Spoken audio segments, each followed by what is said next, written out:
Good morning student. Hindi reader में हमने 3 lesson read कर लिए। आज 4th लेसन रीड करेंगे। लेसन का नाम है शिक्षा बड़ी या धन। एक बार एक शक्तिशाली राजा घने वन में शिकार खेल रहा था।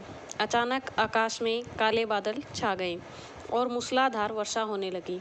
सूर्य अस्त हो गया और धीरे धीरे अंधेरा छाने लगा। अंधेरे में राजा अपने महल का रास्ता भूल गया और सिपाहियों से अलग हो गया। भूख, प्यास और थकावट से व्याकुल राजा जंगल के किनारे एक टीले पर बैठ गया। थोड़ी देर बाद उसने वहां 3 बालकों को देखा। तीनों बालक अच्छे मित्र थे। वे अपने गांव की ओर जा रहे थे। सुनो बच्चों, जरा यहाँ आओ, राजा ने उन्हें बुलाया। जब बालक वहां पहुंचे तो राजा ने उनसे पूछा, क्या कहीं से थोड़ा भोजन और जल मिलेगा? मैं बहुत भूखा प्यासा हूँ। बालकों ने उत्तर दिया, अवश्य, हम घर जाकर अभी सब कुछ ले आते हैं। वे गांव की ओर भागे और तुरंत जल और भोजन ले आए। राजा बच्चों के उत्साह और प्रेम को देखकर बहुत प्रसन्न हुआ। वह बोला, प्यारे बच्चों, अब मुझे यह बताओ, तुम जीवन में क्या करना चाहते हो? मैं तुम सबकी सहायता करना चाहता हूँ। कुछ देर सोचने के बाद एक बालक बोला, मुझे धन चाहिए। मैंने कभी 2 समय की रोटी नहीं खाई है, कभी सुंदर वस्त्र भी नहीं पहने हैं, इसलिए मुझे केवल धन चाहिए। राजा मुस्कुराकर बोला, ठीक है, मैं तुम्हें इतना धन दूंगा कि जीवन भर सुखी रहोगे। यह सब सुनते ही बालक की खुशी का ठिकाना न रहा। दूसरे बालक ने बड़े उत्साह से पूछा, क्या आप मुझे एक बड़ा सा बंगला और घोड़ा गाड़ी देंगे? वह उत्तर की प्रतीक्षा में सांस रोके खड़ा था। अगर तुम्हें यही चाहिए तो मैं तुम्हारी इच्छा भी पूरी हो जाएगी, राजा ने कहा।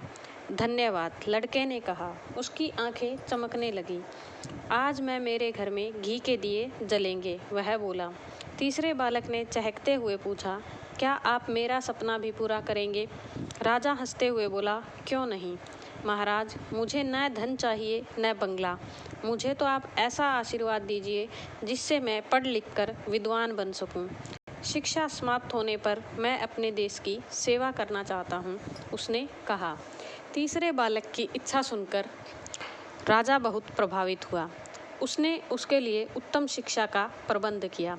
वह परिश्रमी बालक था, इसलिए दिन रात एक करके उसने पढ़ाई की और प्रत्येक कक्षा में प्रथम स्थान प्राप्त करने लगा। जब उसकी शिक्षा समाप्त हुई तब राजा ने उसे अपने राज्य में मंत्री के पद पर नियुक्त कर लिया। वह विद्वान था, अतः राजा और नगरवासी सभी उसका सम्मान करते थे। दुर्भाग्य से जिस बालक ने धन मांगा था वह बुद्धिमानी से काम नहीं ले सका।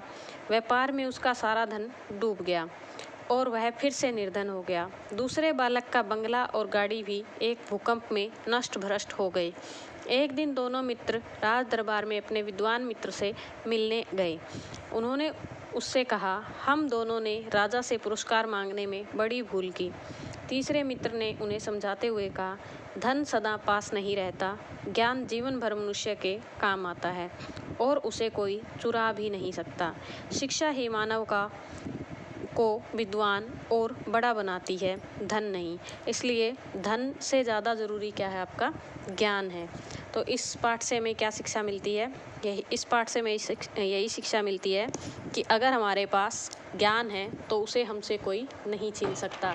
इसलिए हमेशा मेहनत करनी चाहिए, अच्छे से पढ़ना चाहिए। इस लेसन के वर्ड मीनिंग करने हैं आपने। थैंक यू बेटा।